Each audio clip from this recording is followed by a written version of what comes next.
I want to go ahead and talk about a couple of things in this video. One thing for sure, I want to ask you about Lamine Yamal getting number 10, right? But bro, I know you're not gonna talk about if Mbappe lands Madrid, are you? Well, you know what, dude? Sometimes I wonder if the world is ready. Bro's not ready, bro. We're still waiting. All right, dude. So look, So there's just like three subjects or four subjects I wanna kind of ask you about. What we want to talk about. Lamine Yamal getting number 10 jersey. Yeah. Right. What are your thoughts on that? I also want to ask you your thoughts about, since we're going to be in a conversation about Lamine Yamal, should he have a bigger role at Barcelona this upcoming season? Yeah. We can also talk about Deco. Yeah, according to us, if he's doing a good job or not. Yeah. And then we can also touch bases about what happened with Nico Williams. Yeah. So let's start off, right? Let's go ahead and Lamine Yamal is supposed to be getting number 10 jersey. Yeah. What do you think about that? Yeah. Do you think he should get it or not? The thing about it is that the number 10 jersey for Barca is special.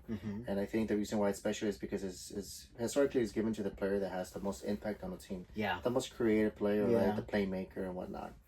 Messi wore it, and if I'm not mistaken, Messi was the one who wore it the longest at Barcelona. For like what? How many years? Like 13, 14? Yeah, because he wore it since 08, 09. Let's just say 08. Yeah. Okay, so Messi wore the number 10 for over a decade at Barcelona. So, and obviously, Messi is, in my opinion, the greatest player, in history. That's what I believe. And, he's, of course, Barcelona's greatest player, right? So, when it comes to number 10, you think about Messi. And then not only him, but you also think about the other players that were for Barcelona, right?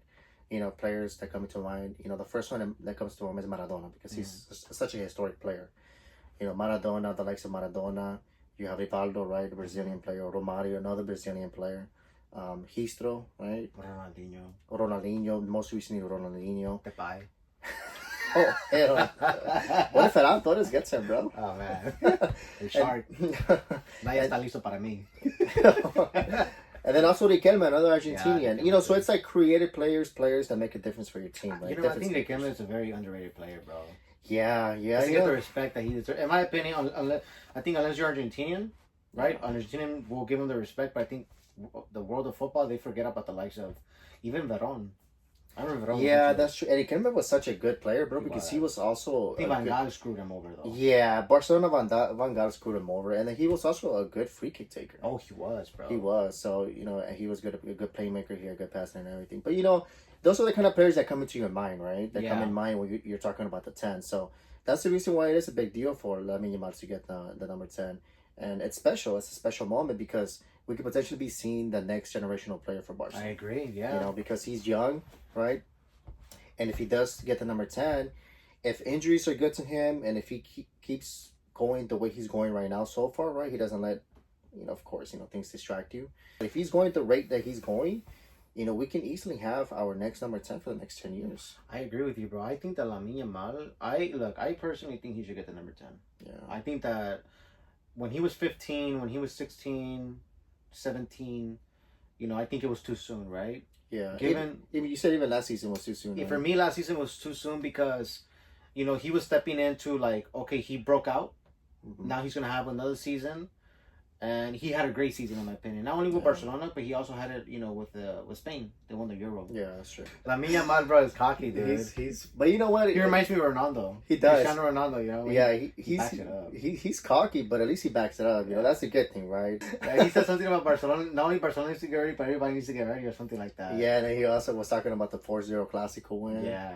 He's funny. I mean, for us, we see him as funny, But that's other people don't like him, That's though. how Real Madrid saw Cristiano Ronaldo. For us, remember, when he used to do the calma, when he used to score the goals and show his leg tie, or take out his shirt, we used to say, man, this dude, like he would get on our nerves, but it was still like, this freaking dude is so freaking good, he would piss you off because he was he was so good. But bro, we always say, like if you bash Ronaldo or Messi, bro, you're not a football fan. You're just that's true. You're stuck in the mud, dude. Yeah, I mean, because you gotta give respect where respect is due, bro. Yeah, of course. You have to respect the likes of CR7 or Messi, regardless of what what club you support, what play they play. But, yeah, you have to, because they're, in my opinion, they're gonna be, depending on what people like, top 5 in the history of the game. Yeah, I think so too. Any order, depending on how people want to put up. But in my opinion, both Messi and Ronaldo, I agree with you 100%.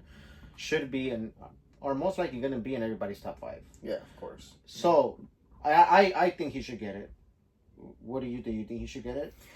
Yeah, I think so. I did tell you and I mentioned to you that, I just kind of get a little bit of PTSD from Ansu Fati because Ansu Fati got it at a very early age. I think he was like 18 too, right? 19, something like that. Yeah. He was very young, and then the injury screwed him over. And look at him now; he's going to Monaco, right? And he had the 10 for a couple of years already, right? Yeah, I think since Messi left, since 2022, I think. Yeah, Messi, he had it. Yeah, so he's been having the 10 for like Barca for 3 years because even when he was loaned out to Brighton. They didn't give him. They didn't give the number 10. Yeah, they didn't give the 10 to nobody because he was still on loan, technically speaking. So they were, the players respected that he might come back and he might. The thing that Ansu Fati is only 23 years old, bro. He's young, and that's what kind of sucks, because we, when we saw Ansu Fati, bursting into the scene, we all thought. We were like, oh yeah, this is the next player. This is the next number 10.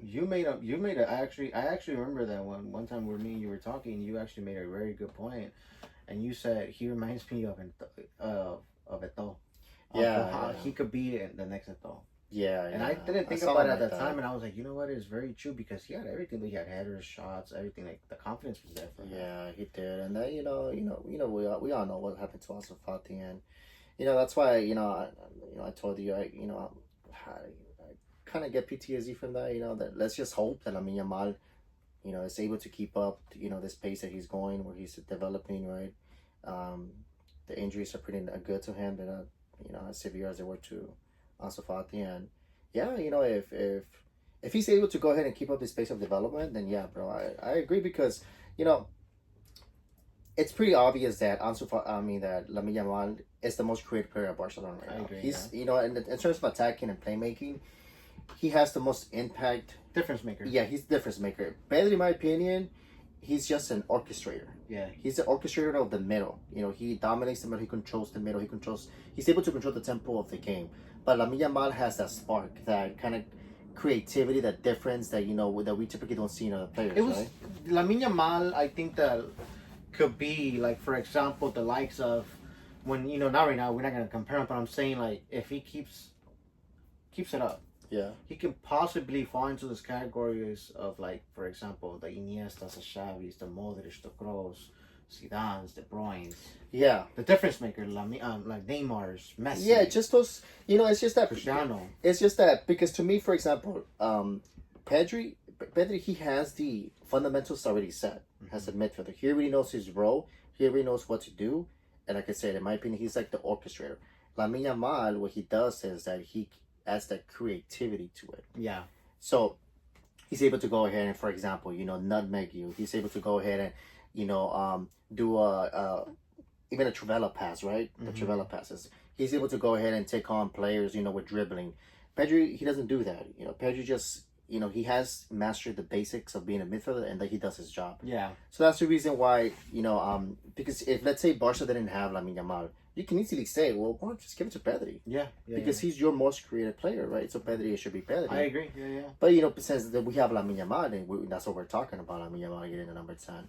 So, yeah, and, if he does get it, which I'm pretty sure he is, it's probably going to be announced sometime next week, then, we also want to see him take on more responsibility, right? I agree. Yeah, that's what I was going to ask you, like, that was one of my questions, like, do you think he should take more responsibilities? And when I mean more responsibilities, I'm not saying a captain. I'm just saying PKs, taking penalties, taking free kicks, maybe possibly taking corners. Yeah. Well, he's going to have to, bro, because, as your number 10, like, I remember when Messi got the number 10 in 08-09, he still wasn't taking all the penalties. Xavi was. Yeah, it was Xavi, and it was Eto'o too, because remember Eto'o was there? Yeah, Xavi would take the free kicks, though. Yeah, Xavi would take the free kicks. Dani Alves too. I remember. Dani Alves too. Yeah. Dani Alves would take the free kicks. Xavi would take the free kicks, and Messi would sometimes take some free kicks. But he was already starting to. And then Eto'o would take the penalties. Messi would take some of the penalties. Yeah. And then once Eto'o left, Messi took over the penalties the following season. Zlatan would take some penalties here and there. He'll give it to him, but it was mostly like it was just Messi's call. Yeah, it was Messi's call whether he wanted to give it to Zlatan or not. And some Zlatan will also take some free kicks here and there. Yeah, but I think at that time Messi was already burst into the scene. Yeah, he was already starting to. So now for next season, if he has a number 10, then yeah, bro, I want to see him step up and start taking free kicks and start taking penalties.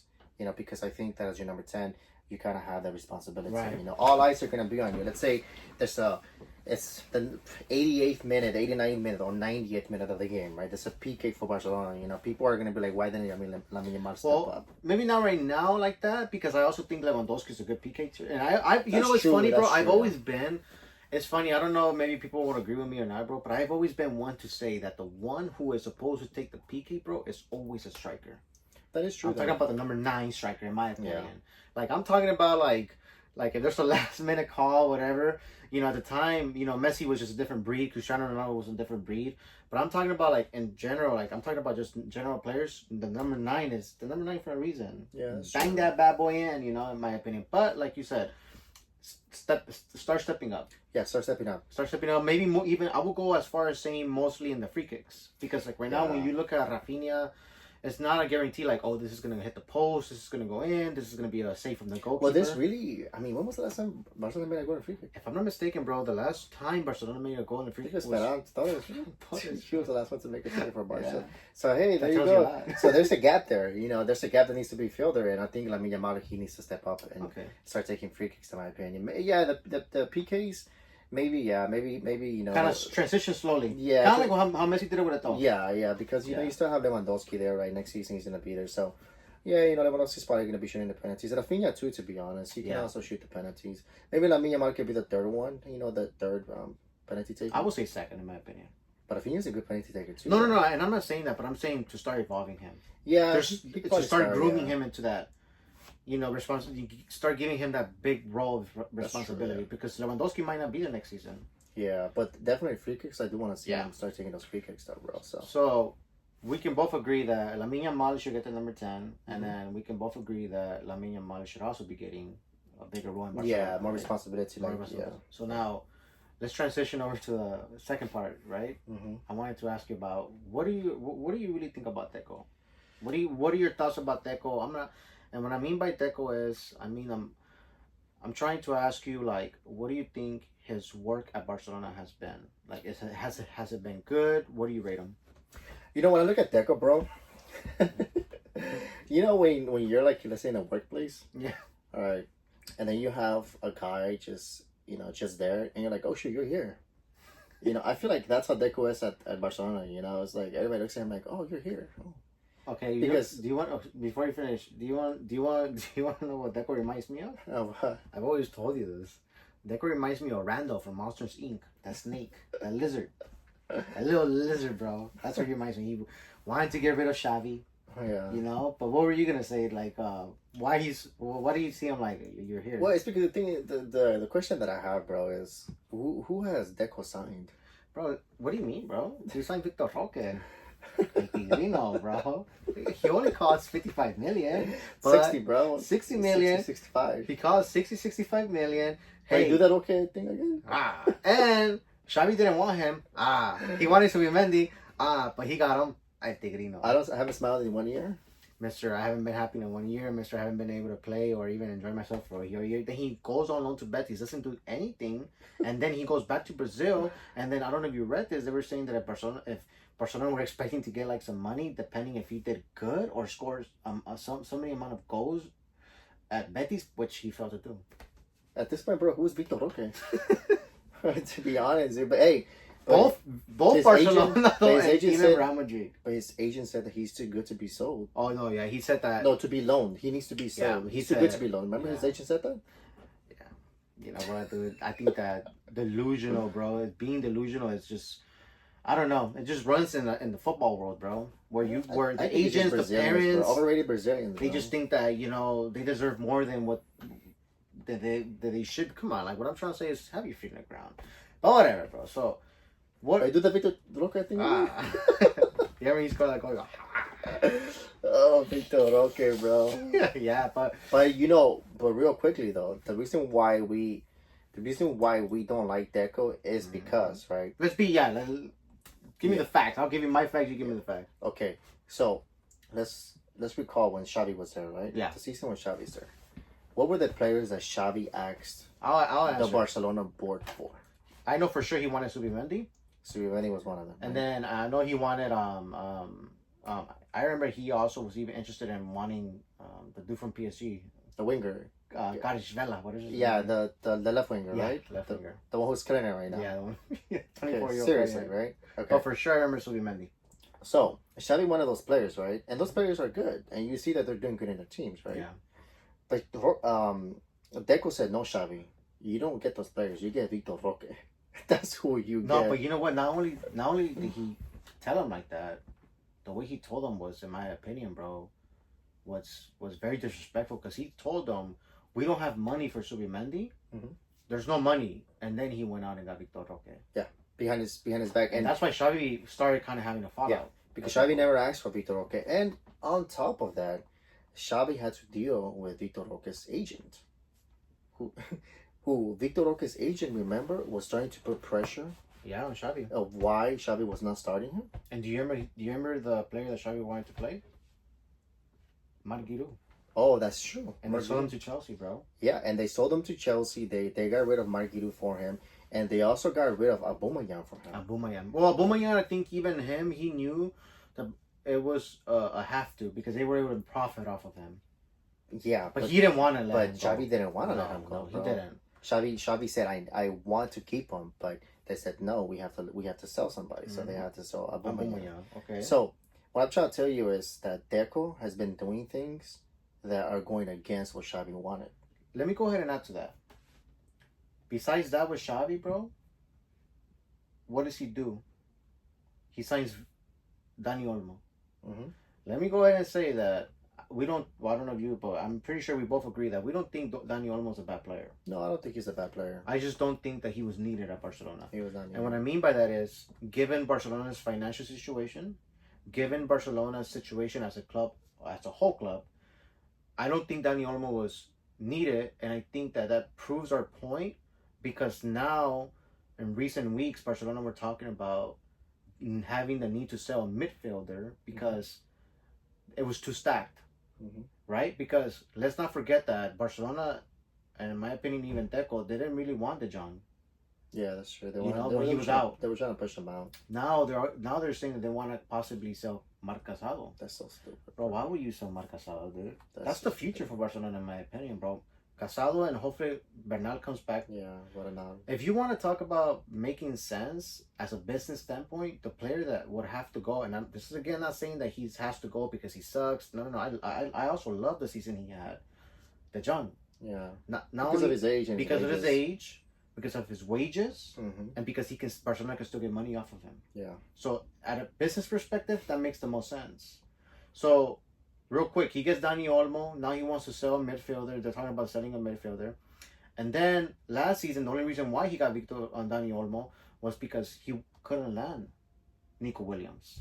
Yeah. Right? And then the only reason why they got Dani Olmo was because you said that who had to intervene on that sale? Laporta. Yeah. Yeah, Laporta had to go over there and basically convince Dani Olmo to join because Deco was not. I think Deco had not convinced Dani Olmo's agent. Is their agents, right? Yeah. He hadn't convinced Dani Olmo's agent, and Dani Olmo, with that being said, that it'll be. That eventually he'll be able to get registered, which we all know that they had issues registering him and whatnot. But he failed at getting Nico Williams last season, and then this summer he failed again. But what did he do in the beginning? Because you said that's disrespectful, in my opinion, as a player, bro, who was supposedly kind of wanted, or even if they offered that whole Nico Williams saga, bro, is horrendous in all aspects. The whole Nico Williams saga, thing, bro, it's extremely political. It's extremely political because the president of La Liga basically intervened. I read about that. Yeah, the president of the league, Tebas, he intervened. He went to, well, he didn't go to Atletico Bilbao, but Atletico Bilbao, which is the team that Nico Williams is playing for, they went to Tebas, the president of the league, and they asked Tebas, "Hey, can you show us the documents where Barca are able to sign Nico Williams. And he did. He showed him the documents. And he's not supposed to be doing that. And he's not supposed to be doing that. And then with that information that Atletico Bilbao got, they went to Nico Williams and his agent. Yeah. And they told them, hey, Barcelona not going to be able to register you. They're not going to be able to register, and that's when Atletico Bilbao took advantage and they said, here's a contract that we could offer you and you could get. And then Nico Williams' agent, bro, I think he milked it. So I believe that he used Barca to get the best deal that he could from Atletico Bilbao for Nico Williams, for his player. But then again, that's his job. It is. We can sit here angry because we're Barcelona fans and just say, oh my God, he used the club. But like you said, right? Look, let's be neutral. Let's not be biased, right? Mm-hmm. Let's try to be in the shoes of Nico Williams. I think that it's a lot more deeper than Nico Williams rejected Barcelona again. I will go ahead and say that the ones who are at fault for sure, in my opinion, is Tebas and Deco. Yeah. And the reason why I say that is because this is just my opinion. Atletico Bilbao did whatever they had to do to try to keep a player. Yeah, of course. Nico Williams' agent did whatever he had to do to protect his player and try to get more money for himself. Try to get the best deal for his player. Yeah. Right. And then you have Deco, right? Deco, that's why I had asked you, what does he do in the beginning of the season? He goes out, talks publicly, talking about that Nico Williams wasn't in his plans. He was in his plans last season, but didn't turn out. And you're the one who mentioned in one of the previous videos that he was number 5 in the Deco's list. Yes, that's disrespectful, bro. So then, fast forward, Nico Williams comes. He offers himself to Barcelona, right? In my opinion, the way I see it is, it kind of falls on Deco because it's like, wait a minute, why do you go and even try to negotiate for a player when you yourself know you aren't in that 1-for-1 rule yet? Yeah, that was the whole thing, that they were trying to get into that 1-to-1 rule from the league, because that's what the league was requiring them to do in order for them to sign, not just sign to pay, but to register the player to the league so the player can play in the league. It's not about the money, because Barcelona, they're gonna make over 1 billion euros of profit. Close to 1 billion, right? Yeah. So it's not about the money. What it is that Barcelona have high wages, bro. They can't register players. Yeah. Unless they sell a player. So they have to sell players, get rid of players. Yeah. So what I'm sitting here asking is like, why is it that as a sporting director, right, who is in charge of getting these players, why is it that instead of you going and saying, hey, I want to get a player whether he offer himself to you or not, why are you handling business and getting rid of certain players before you do that? Yeah, so it's basically like you get your house in order before you start going into other adventures, or you start taking care of, or you start taking on other tasks, right? So what he had to do was to get Barcelona in the 1-to-1 rule, right? Where they don't have any issues with registering players. That's his job. That's what he should be doing first. After that, then that's when you can go and explore who can we sign and who can we potentially let go, right? Or sign, or whatever they need to do.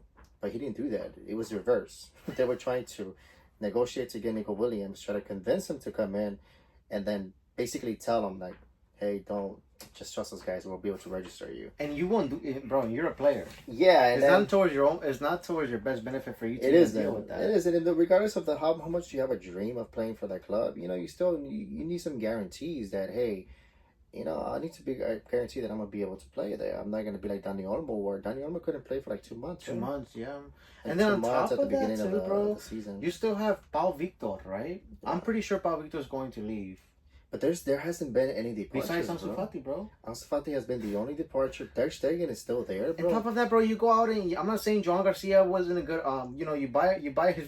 But why do you rush, bro? I don't think that anybody said, we need a goalkeeper, like that's the number 1 priority. I don't think the number 1 priority was a goalkeeper, bro. I think that Deco got Joan Garcia, bro, and honestly, I think what I believe is that in his thought process was, if I get Joan Garcia, then that's probably gonna make Ter Stegen leave or motivate him to leave. Ter Stegen is saying, I'm not leaving, buddy. Nah, I'm not leaving. He said, I'm not leaving. And supposedly Ter Stegen now is saying, I'm gonna be here until January. He's gonna pretty much fight for his place. Pretty much do a bell. And then not only that, bro, but they gave a 1-year extension to Deck. That's what I'm saying, bro. So now What are they gonna do, bro? If they can't, 4 goalkeepers. they have 4 goalkeepers. Iñaki Peña. They cannot kick out Ter Stegen because I think speaking Ter Stegen can be like, well, that's fine. You can do a Gareth Bale at Real Madrid. Yeah, that's exactly that. Exactly. Sit out his contract. He'll just set out his contract, which is what Gareth Bale did for Real Madrid, right? So what he can do is he'll set it out. If he has to sit, if he doesn't make the team, fine. And supposedly what he's thinking is that in January, if hasn't been playing, if he hasn't, fought for his place or gained his place back, then that's when he'll go and look out to leave because it's before the World Cup. 6 months before the World Cup. 6 months before the World Cup, so he'll prepare for the World Cup. But see, that's the thing. This is the thing. It's like, why in the world? It's like they FOMO into players, bro. Yeah. That's what they do. It's like, oh my goodness, we need to get because if not, we're gonna lose them. It's like, and then it's like, relax. You guys still technically speaking have some good goalkeepers in your. They're saying, yeah, he's bound to leave and he should be leaving. But if he doesn't want to leave, what can you do about it? You have to convince the player to leave first. Yeah, you do. And then you can go over there and try to see if you can get a new goalkeeper. It's right? just like Christensen, bro. I don't mind. Yeah, it's not that I don't like. He's like the scapegoat, huh? It's like they want to sell him. They want to sell him so bad, bro, because they want to sell him. But Christensen said, "Hey, guess what? I'm going to send him." And it's the player's right. Yeah, of course, because that's the reason why you have a contract, dude. Yeah. That's what Gareth Bale did at Real Madrid. He was like, "No, I'm not gonna go ahead and make like you guys want to kick me out. I'm gonna go ahead and play golf." He said, "Bro." You know when he tweeted out, he said it's Wales, Wales golf, first. and Madrid in that order. Wales first, golf second, Madrid third, in that order. Yeah, they were pissed, bro. But whatever, that's what they did. So besides that, bro, I think that there is. I'm not saying that Nico Williams also wasn't dirty in this situation because he was. Because let's also not forget he knew beforehand. Yeah, let's also not forget that he knew Barcelona's situation. Yeah, but we as Barcelona fans can't be that upset, even though it was annoying. But we can't be upset because you know what, bro? I think Barcelona are in a situation that they are because it goes all the way back to Bartomeu, and I think that Laporta is doing a hell of a job. But I also think that Laporta having people like Deco around him it's not helping his cause. I like I said, bro. I honestly do not know one good signing that Deco has done. That's what I was gonna ask you, bro. I just don't know. And then to add to that, dude, I don't know if you know this, but supposedly they said that Deco knew one day before Nico Williams announced that he was staying at the Deco Bilbao. I didn't know that. Yeah, dude. Supposedly they're saying that Deco knew on Thursday. Nico Williams announced it on Friday, which is July 4th. Yeah. Deco knew on Thursday, bro, that he was not going to Deco out. And he didn't say anything, Deco bro. Out. The guy's just hiding. Oh my. He didn't even say anything. The guy just hid away, bro. He's like, oh, shoot. Oh, well. I'm telling you, bro. I'm telling you, I think when he's in the reunions right there in the Barca board, bro, people are probably looking at him like, oh, you're here. Yeah, and he talks a lot, bro. He gives interviews about, we need this, we need that, we need this. Like as if he's a freaking coach. That's why I think he has a vendetta, bro. Honestly, Deco has been on a downtrend and has been on our hate list. Yeah. Ever since the whole Vitor Roque thing. Not only that, I think the whole Xavi thing too, bro. Yeah, there was there was rumors that he was not seeing eye to eye with Xavi, right? But this is the thing, bro. Okay, you can tell the coach, okay, we don't have the money to get the player that you want. Yeah. Okay, that's fine because we knew that Barcelona were having issues and whatnot, right? You're talking about the Subimendi one? Yeah, the Subimendi one. The players that Xavi was asking, that's fine, okay? But to go there, bro, and get a player that the coach doesn't want behind the player's back and pay the money that you could have paid for the... Subimendi was 60. Yeah, it was like 65 that they had to pay for the release clause. And pay the money that you could have paid for the player that the coach actually wanted, actually asked you for. In my opinion, you're basically telling the coach, I'm the one that decides here. You don't know what you're doing. And, that's what I'm telling you, bro. To me, that's a snake move. It is. That's a punk move. That's a punk move because you're telling your coach that we don't have the money for that. Mm-hmm. But then you go over there and you get a player that the coach didn't ask you for, and there you do have the money for it. You figure out a way. It's like saying, "Hey, bro, spot me some food for my lunch. I don't have money," and I'm like, "Nah, bro, I'm not gonna eat because I also brought food from home." Yeah. And next thing you know, dude, I'm eating. I'm looking at you. Yeah. Come on, bro. He's a rat. He's a snake. He needs to leave. Yeah, you need to get out of here. I don't know. I honestly don't know what he's doing at Barca, bro. To be honest, and and you know what? To be honest, bro, I honestly would not be surprised if he eventually gets kicked out because, like I said, bro, this summer I think is gonna be a very telling summer for him. He's already starting bad with the whole Nico Williams thing. I will tell you, bro. I think Deco has gotten very lucky and it's not being pointed out as he should be, simply because Fleek has been doing an amazing job. Yeah, I think so. That is the only reason why. Because I guarantee you, bro, that I think Fleek saved his job. Yeah, I guarantee you, bro, that if Fleek would have had a really bad season like that of Xavi of last season, yeah, dude, I feel like people would have been like, "Oh, Deco, what the hell are you doing?" Because some people already see it. Yeah, some people would already see it, right, with the whole Deco thing. But I think this would have been like a guarantee, like, "Oh yeah, Deco hasn't signed anybody." And on top of that, bro, now they're talking about him wanting to sign Luis Diaz. Oh, and in my opinion, bro, Luis Diaz is also not a bad player, but you cannot go ahead and pay 85 million for a 20-year-old winger that has not played in La Liga. Maybe he will do good. Maybe he will, bro, because he's a hell of a player. But because of the financial situation you're in, that's not the player that you need to be at. That's why it makes me kind of angry, bro, that I see that they let go of Ansu Fati, where I'm like, you guys are trying to buy a player of Ansu Fati.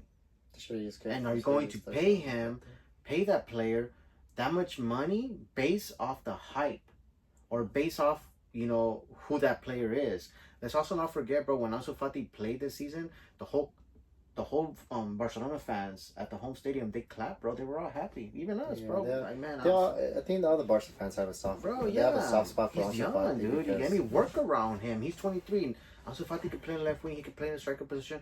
And now you're trying to spend 50, 60, 80, 90, whatever million euros on that exact type of player. It doesn't make any sense, bro. So to me, I feel like Deco's a snake. He's a rat. He's a mad rat.